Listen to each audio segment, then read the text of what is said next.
Welcome to Level with Emily Reese. This is music by Jack Wall for Call of Duty Black Ops Cold War. The score features live orchestra and live choir, which posed quite a challenge during the pandemic, but you certainly wouldn't know it because it all sounds great. The score is a bit of a family affair for Jack, with lyrics written by his wife, Cindy Shapiro, and vocals by their daughter, Gracie. Jack also wrote lyrics for the soundtrack. It is always a pleasure to speak with him, and I thoroughly enjoyed listening to the music that he wrote for Call of Duty Black Ops Cold War.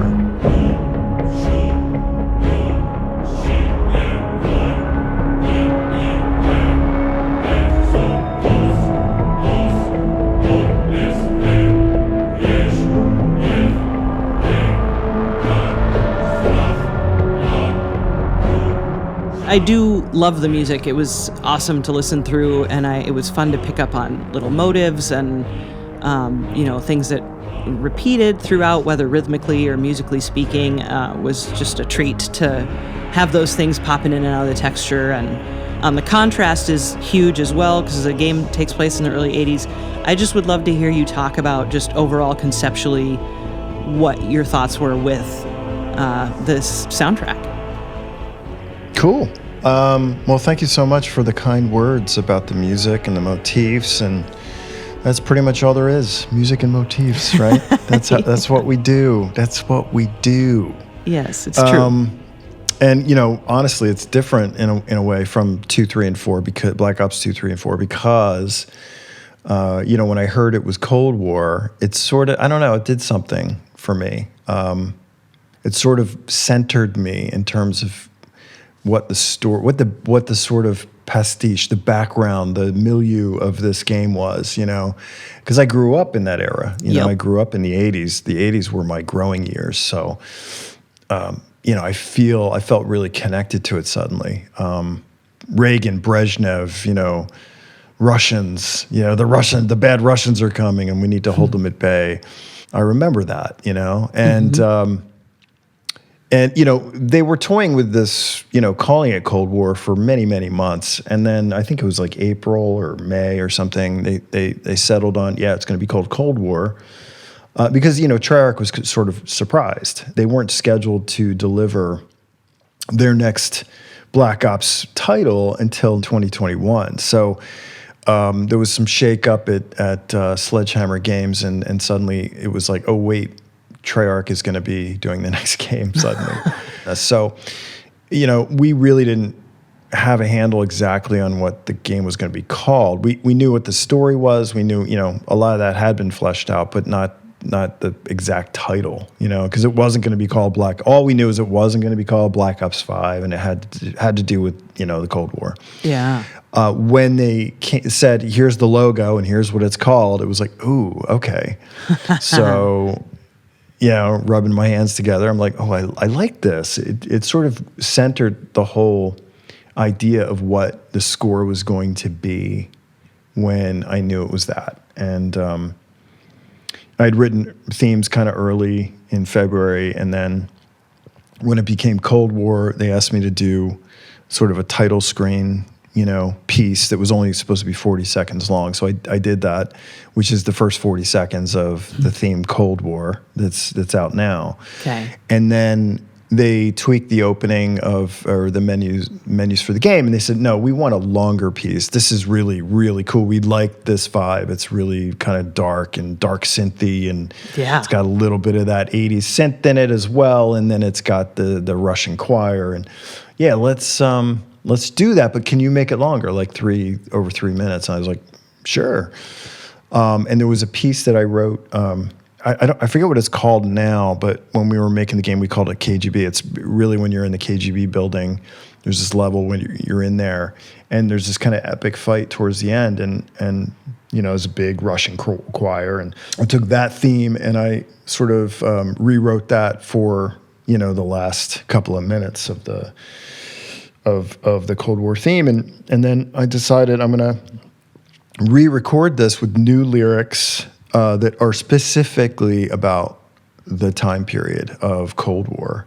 And because I thought that's the perfect setting for a menu piece, is let's just talk about Cold War, not about the story that is being told in the game, but just this is sort of Sure. this is where we're going to land in terms of vibe for this game. So, of course, I brought Cindy Shapiro in to write the lyrics for that in English. And then there was this huge process of, in the time of COVID, getting all that recorded, which we can go into if you want. Yeah. But yeah, that was the vibe. And the other thing that Brian Toohey, the audio director at Treyarch, he and I talked about was, let's do that 80s synth, but let's modernize it. That was kind of the only sort of brief that we were sort of landing on for what the score was going to be. What do you mean? Well, instead, when you go back to 80s synth, these days, what do you think about? You think about Stranger Things, right? So we didn't want to do Stranger Things, or we didn't want to do Mass Effect. We wanted to do not the sci-fi version, but sort of like a grounded Cold War with modern elements to it. Drums that sounded updated, or add some maybe other sound, the orchestra, the choir, whatever. But just kind of a modern version of what we used to hear back in the early 80s, the synth wave thing that, is when you hear it, you know exactly what time period it was. So we wanted that, but more modern, so you didn't know exactly what time period it was. Yeah, and I would say that was accomplished, if only because, it's more like it's an homage, or like it's like reminiscent of 80s music, as opposed to, as you're saying, just being a straight, rendition of that. And it's really fun. I also grew up in the 80s and really have a warm place in my heart, as I've said many times on this podcast, for that era. And there was a lot of great music. There was a lot of not great music, but I think there was more great music. I love it. And I love synthwave, and I love, you bring in like the arpeggiations, even in the track Rising Tide, which everybody loves. I think that might be the lobby music for the multiplayer. That's the multiplayer lobby, yep. Mm-hmm. Yeah, it's great. And you've got, like the synth arpeggiation in there that does, and the sound, it's vintage synths. It sounds like it anyway. And it's just fantastic.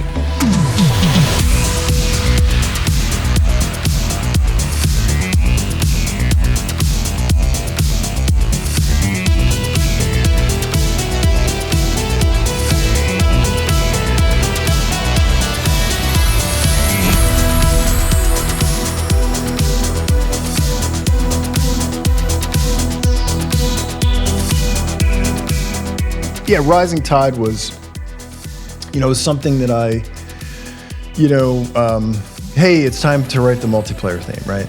So my first thing is, okay, I'm going to make this energetic and banging. So in order to do that, I'm going to collaborate with my friend Jimmy Henson, because we wrote all the multiplayer themes for the last 4 games. Well, not all of them, but we did Adrenaline and we did Inferno together, which was Black Ops 4.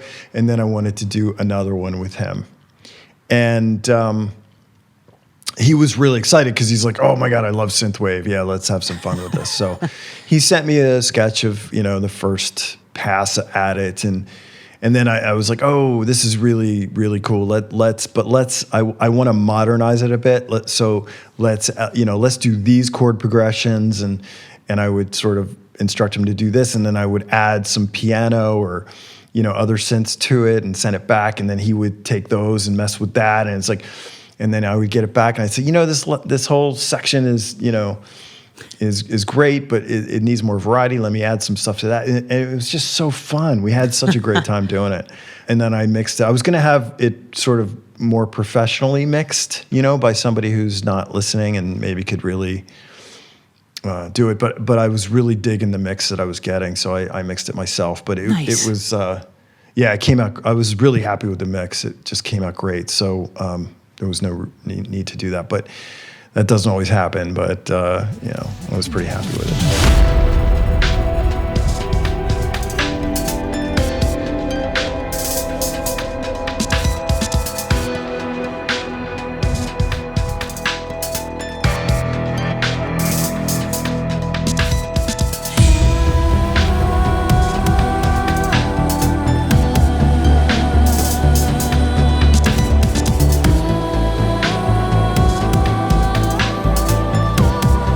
And the weird thing, though, to me is that, like, you know, I put the female voice on, and you know, I tend to feminize a lot of the music I do, important themes I do for Black Ops, because I feel like the game itself is so masculine that I just want to, I want to yin and yang it a little bit, you know? So I always do that to soften it. And I'm always afraid, like, oh, I've softened it too much and people aren't going to like this. But I just love that dichotomy sometimes, you know, the only thing is different is, like, for Cold War is like, no, it's time for, I need to hear men singing in Russian and no women at all, you know? So there's a time for everything, you know? Yes. So, So I was really, honest to God, I was like, I really like this piece, but I don't know if it's right for Black Ops. I don't know if it might be too soft for Black Ops, you know, but everyone just immediately at Treyarch just loved it. And they were like, oh my God, this is great, you know? Yeah. So I was like, okay, cool. Great. Well, awesome. I mean, you mentioned the singer, so we might as well talk about her, because she's in, I think seems like she's in all kinds of tracks and in all kinds of varied ways, and we can probably talk more about that. But that's Gracie Wall. It's your daughter, and that's my phenomenal. Daughter. And yes, thank you. She's a legit professional singer. She is, yeah. Yeah, with a great set of pipes. So talk to us about working with her, because, you know, that probably was difficult to get accomplished as well, perhaps recording-wise, or I don't know. So talk to me about that process. Yeah, that was just providence, because she studies acting in London, and she would happen to be home during the weeks that I was working on two pieces of music. One was Rising Tide, and the other one was This Ends Now, which is the piece where it's sort of like the hero shot right before the final mission of the game. You know, you're on the aircraft carrier, and it's sort of like it's almost like I don't know. It's sort of like just your typical action movie. Cinematic, you know, and it just has that sort of really we're gonna kick ass and we're gonna take names, and this is the moment a moment of truth, and this is what we all been fighting for.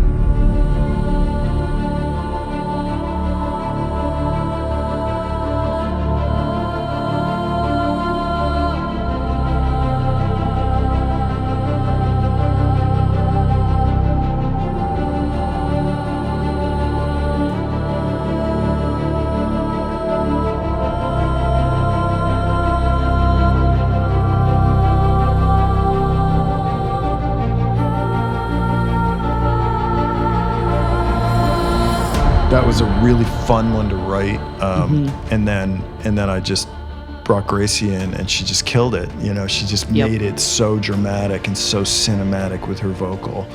The great thing about Gracie is that I've been working with Gracie since she was 8 years old. I mean, she was on the stage of the Hollywood Bowl singing the very first Video Games Live show that we produced. Wow. She was 8 years old. She came out and sang Michael Giacchino's theme from Medal of Honor. And da da da da da, you know that. Yeah. And she killed that as an 8-year-old. And then later on, you know, I would bring her in the studio to do things, and you know, I would ask her to, oh, that's great, but can you do this? And she would immediately shift gears and do it completely differently the way I asked her to. She's so good in the studio. I mean, she's one of the best singers I've ever worked with in the studio. I'm not even kidding. And I mean, she's up there with all the great SAG-AFTRA singers, and she doesn't even care. She's like, I want to be an actor. You know, the way Cindy and I always talk about how Gracie rebelled by, you know, she didn't want to be a doctor or lawyer. She wanted to be an actor instead of a musician. You know, that's how she rebelled. So it's just funny, you know. That's what Cindy always says. Because, of course, Cindy Shapiro, your wife, is oh God, just a we're like the Von Trapp ridiculously family, amazing I swear to God. composer in her own right, and singer too. She's a great singer too. Yeah, lyricist. Yeah, my go-to for lyrics. Yeah.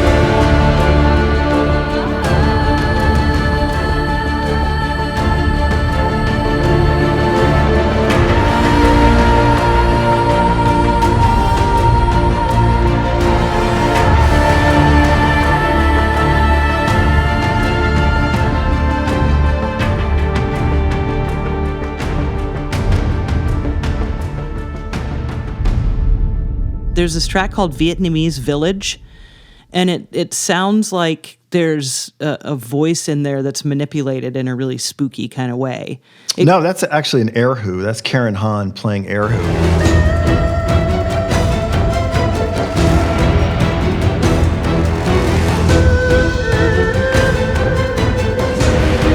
I loved that in there. So tell us about working with her, because that was great. Karen is such a great soul. You know, I mean, she's just so like lovely as a human being, and it comes through in everything she does. So, I mean, you know, I've worked on movies with her and other video game stuff, and this was like, you know, I wrote a theme for her to play, and then I asked her to just add some extra stuff here and there. Mm-hmm. And so she goes off, and, you know, I just send her the track, and she comes back with tracks. I think her husband records her and mixes her, and you know, and then he sends me the raw tracks back, and you know, it just worked. You know, I don't even think I gave her notes. They were just all great, you know. Wow. When they came back, and she did 2 or 3 tracks for us.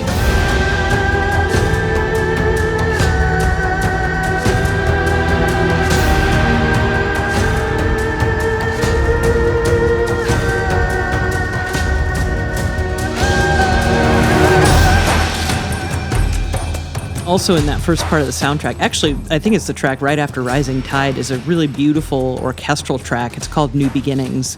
And there's like a really beautiful clarinet solo in there. And that's just one example of many beautiful, intimate, kind of chamber music-y orchestral things that you do too. So talk to me about some of those moments that you scored. Right, New Beginnings is actually, it's funny you brought that one up, because it really is different. Yeah. But New Beginnings is the opening cinematic for the zombie mode. That's really? what that is. Yeah. So it sort of has Okay. that film noir kind of like Bernard Herrmann vibe to it. So yeah. So that was a really fun, because I got to work with woodwinds, and you know, that was the other thing about working in the Cold War era, is like, oh, I'm going to do orchestra with woodwinds. You know, nobody uses woodwinds anymore. So I wanted to go back in time when every single film score used woodwinds, and make sure that they were in there, and I wrote for them specifically. So that was just really fun. It was a bassoon solo. There was clarinet and flute. Yeah, it was just great. Yeah, just so much fun. Oh, cool. Oboe, I think.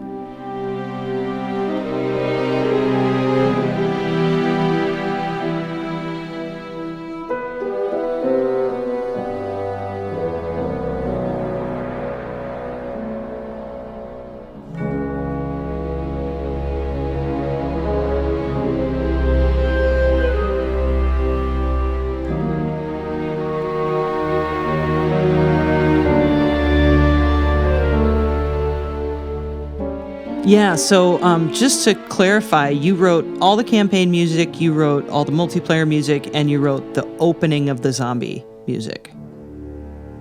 Yes. And I do bring in, for multiplayer, I do bring in some additional help, because I like to have different composers contribute to that. It makes it feel varied and different. Sure. So it was 2 guys that helped me we did 5 sets. I think I wrote 2, and then I had Daniel James. I don't know if you know Daniel, but very talented electronic musician. He did 2 sets, and then I had Or Kribos, this really beautiful human being who lives in Israel and is a super talented electronic musician as well, and he did 1 set.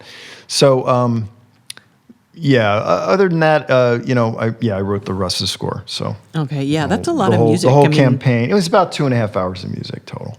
Yeah, I mean that's a lot. That's a lot of music. And you mentioned you started writing at the end of 2019. You said. Yeah, early 2020, and we did 2 recording sessions, one in June and one the very beginning of September. Now, was that choir and orchestra, or tell me about how I mean, because it's just been such a challenge, right? Oh my God, you're gonna induce a migraine, I think. Just dealing with the choir was such an amazing amount of effort in the era of COVID. basically what we had to do was, you can't put people in a room because have them sing because they'll get everyone. If one person is sick, everyone will get sick. So you can't do that. It's just not possible. And I couldn't, even if I wanted to do that, I couldn't do that. So when I found out it was Cold War and I was writing a theme for Cold War, I was like, I have to do Russian choir. To be fair, to be honest, like before that, we even got into the main theme, I was working on Russian choir just because I knew it was going to be, everything was based in Cold War era, which was the U.S. and Russia, right? Yeah. And I just wanted to have that in the background. So I would write the lyrics. Initially, I wrote the lyrics for Belle's theme in 1981 and a few other cues. I wrote those lyrics in English myself. And I can't tell you what they are because they're spoilers for the story. So I'm not even sure when I can release those. But then I hired a woman named Nino Sanakidze, who is a Russian national. She grew up in Russia. She now works for the LA Opera. Oh, cool. And so Ayana Haviv, who is my choir contractor for SAG and after stuff, she introduced me to her. So I said, we're going to do this in Russian. It's going to be a lot of work. But I went to Ayana first and I said, so I want to do a choir and I want to record everybody separately. And she goes, okay, well, I have a number of people. I'll get as many as we need who can record themselves at home. They have their own home setups and we'll just record them at home. I was like, great. So we couldn't have done it without Ayana and her connections and doing all the homework she had to do to make sure that was even possible. So kudos to Ayana for making that happen. And then, she introduced me to Nino.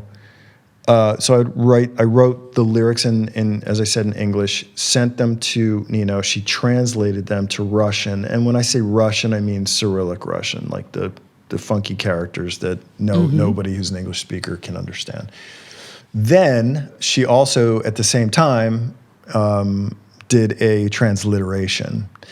And then Ayana got together with Nino to say, Nino would then do a slow pronunciation of each word just on her dictaphone or her voice, voice memo. Send it to Ayana. Ayana would then write it out phonetically so that it was easy for everybody to understand what it was with schwas. And then, she would do a guide track to the music, on one part.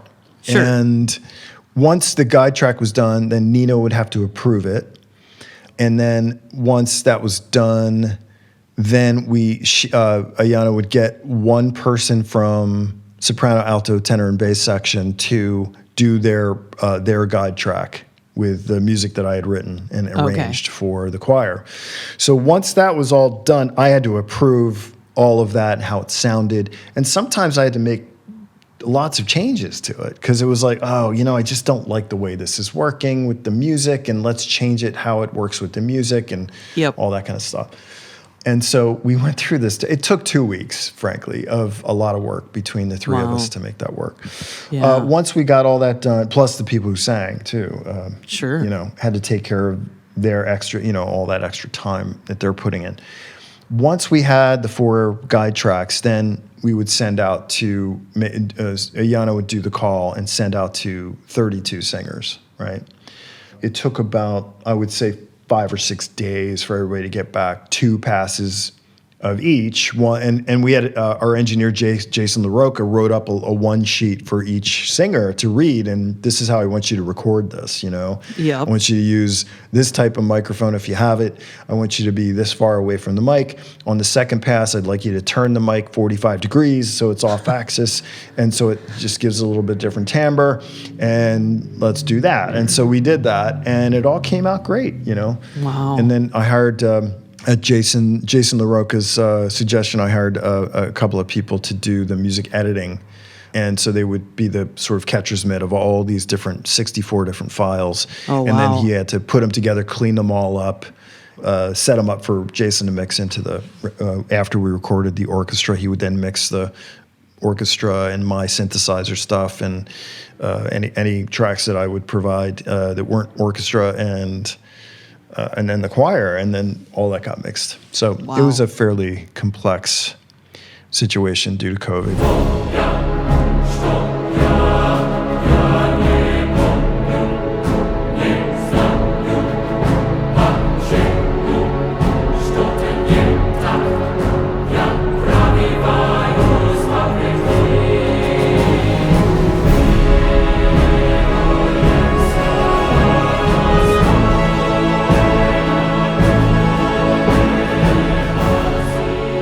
So we did that for the June sessions, and then when it came to the next set of sessions, like I hadn't written the Cold War theme, and I was like, okay, I'm not going to do that again.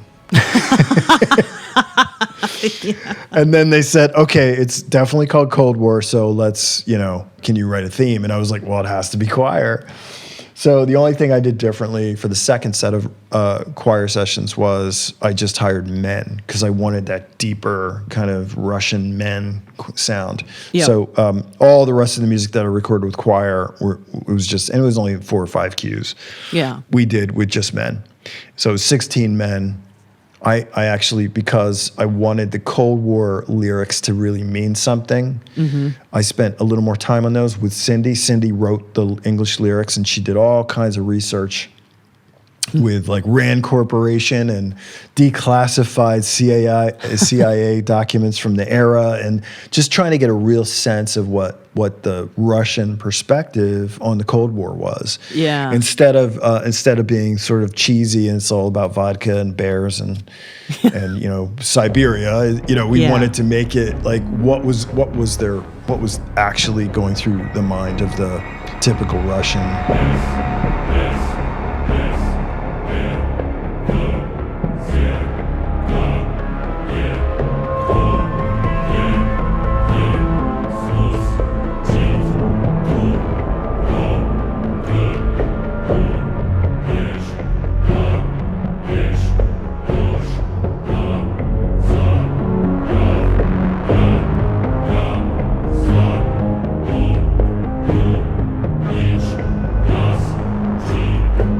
So Cindy did all that research and came up with some great lyrics, and I published those on my website. And, oh, cool.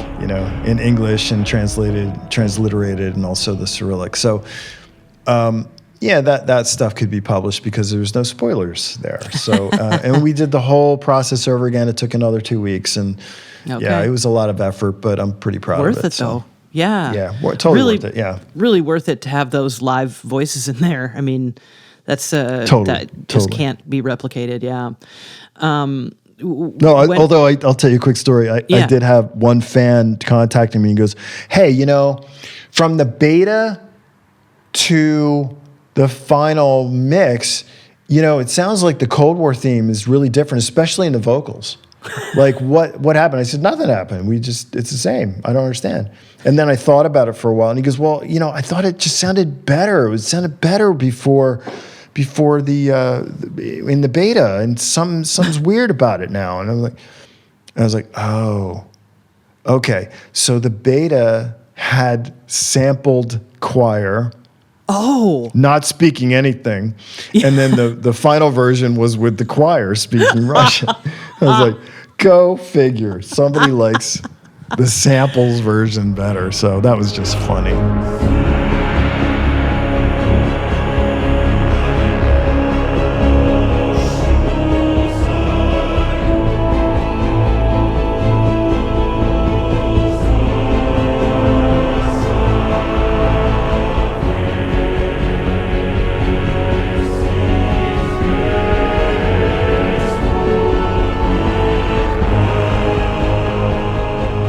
There's a ton of variety in the score, whether it's, the choral stuff, orchestral stuff, synthy stuff,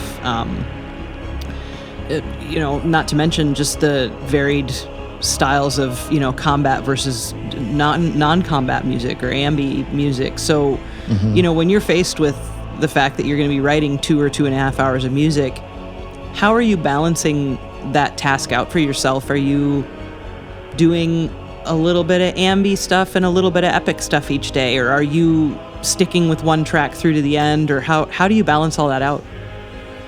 Well, basically how we do it, because the reality is we're in the real world. I can't just write 1 million minutes of music for this thing. I got to keep it. Yep. Because they're paying me per minute, and there's a budget.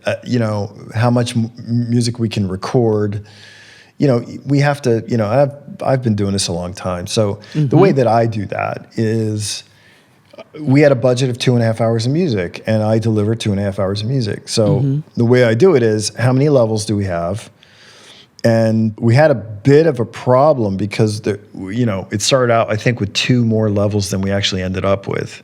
And then they cut those because they were superfluous, or they weren't helping the story, or, the sort of editing that game developers go through. Sure. It's like, okay, now we're down to this number of levels. And okay, that's about, I think there was like 10, 11, 12 minutes of music per level, something like that. So I try to keep it that way. But then, of course, some levels are longer than others. And I'll have 16, 17, 18 minutes of music in those levels. And some levels are shorter that might only have 5 minutes. The ending levels are very short, so there was less music there. Or I might reuse things, which is totally fair game. And so the way we do it is we spot a level, and I'm with Brian, and we map out, or the audio designer for that level, which a few of the guys came from Raven on this one. And so we would all spot together, and we would decide where music is going to go and what it's going to do and how much music was needed. And it just works out. Over time, you get a feel for like how much music a level really needs. And so we wrote exactly the amount of music that each level needed, in my opinion. And it came out to exactly what it was. And that's because we designed it that way. Yeah. I always hear about these composers who write 5-6 hours of music for a game. I'm like, why do you need to do that? Like, that doesn't seem... it just seems like overkill, you know what I mean? Like, to me, I don't understand why anybody needs that much music in a game. It's like... It's a lot of music. It's a lot of music. I mean, I don't know. I'm not there working on it with them, so I don't know why they had to do that. But I think 2.5 hours of music is plenty of music for a game. First of all, you don't want to write too many themes, because then they'll be forgetful. You'll forget them. Yeah. And they won't have meaning. So I like to have... I love, especially in Cold War, you're telling a very linear, very cohesive story. I like to have the themes come back. And I kept bringing back Belle's theme all throughout, because Belle is a really important character. You play Belle, and that theme, do-do-do-do-do-do-do, that bit, that comes out, and we end the whole game with that when, the ending happens. And, to me, that's a really satisfying thing to do. And even though it's different music and it's counted as extra minutes of music, like sometimes I wouldn't write extra music. I would use the same theme because I want that to be memorable. Yeah. Oftentimes with repetition comes recognition, right? So people will understand that, oh, it's a theme, Yeah. I see what you're doing there. And I've had people say that to me on this game, like, oh, I saw what you did with Belle's theme at the end. Oh, I really understood, like, what you did with that. And there was a real purpose to that theme that comes through towards the end if you played the whole game. So hopefully more people will see that.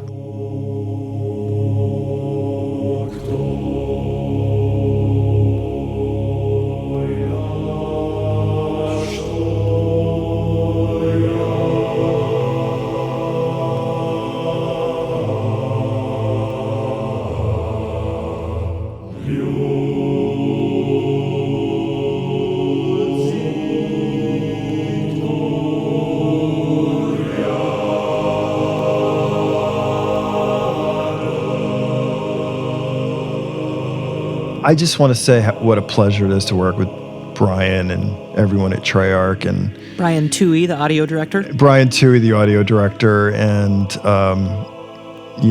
Dan Vondrak at Raven, and Jeremiah Seipolt at Raven. Those guys are all really passionate about making this game, and it was just such a pleasure. We had very few issues and problems, and I just loved working with all those guys, and it was just great.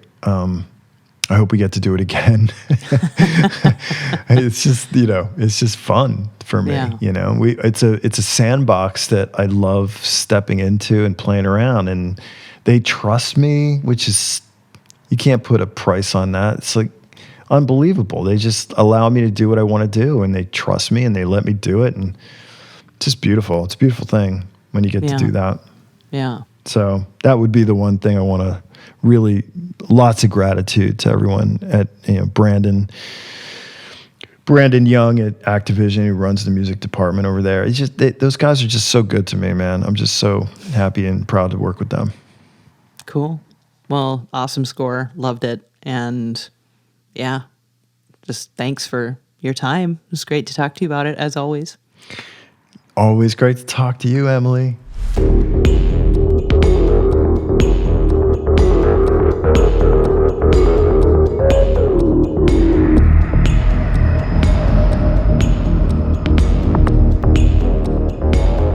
Thank you for listening to episode 146 of Level with Emily Reese. You can learn more about Jack Wall at patreon.com/level. There's a playlist there too. I'm Emily Reese. Sam Keenan is our producer. Say hi, Sam. Hi. You can follow us on Twitter and Facebook at Level with Emily and learn more about us at levelwithemily.com, made possible by Adam Selvage at Tiki Web Services and composer Brad Gentle.